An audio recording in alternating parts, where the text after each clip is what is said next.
Sheryl Swoopes vs. Caitlin Clark timeline. How did it start and who said what? Caitlin Clark is inarguably the most polarizing figure in women's basketball. Most believe she's solely responsible for the unprecedented spike in interest in women's basketball. However, that has seemingly rubbed some people, including Sheryl Swoopes, the wrong way.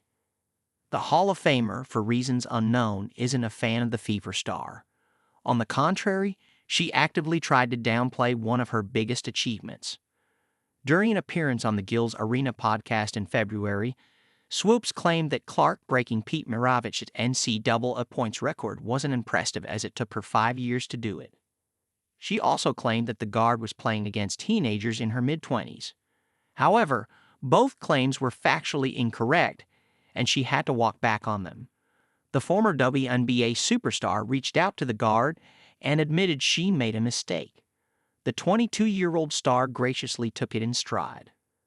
Swoopes then found herself in hot waters after she refused to praise or even talk about Clark for nearly a minute during a live broadcast. While play-by-play commentator Ron Thulin raved about the Fever star, the four-time NBA champion remained silent. Swoopes then stirred more controversy when she showcased her support for Chicago Sky's Diamond DeShields. The guard was being flamed on social media for committing a flagrant foul on Clark during her team's blowout loss to the Fever. The Hall of Famer posted words of encouragement for the Sky Star on X, leaving fans perplexed. Swoopes' absence from commentary during Clark and the Fever's trip to Dallas to take on the Wings raised more questions.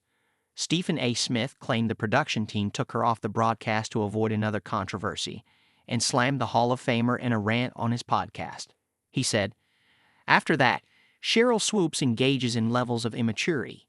There's no way to slice it. All I'm going to say is it was pretty darn immature to come back at me like that, calling me an effing coward because I called you out for not doing your job." Women's basketball icon Nancy Lieberman appeared on the Stephen A. Smith Show and revealed she scolded Swoopes for downplaying Clark's NCAA scoring record, saying, "There was this quote by Sheryl that said Caitlin was 25 years old. She was a fifth-year senior. She was taking 40 shots a game and her records were illegitimate. I got off the treadmill and called her as a friend, and I said, you can have your own opinion on anybody, but you do have to get the statistics right." The four-time WNBA champion responded by cutting communication with Lieberman, seemingly ending their friendship that dates back to 1992. Swoopes did not address the comments and instead shared a post with a quote from her former friend. The Hall of Famer then called out Smith and Lieberman and claimed their criticism led to a fan calling her on her private phone number and threatening her. Throughout this 7-month story, Clark hasn't addressed it, yet the situation continues to escalate.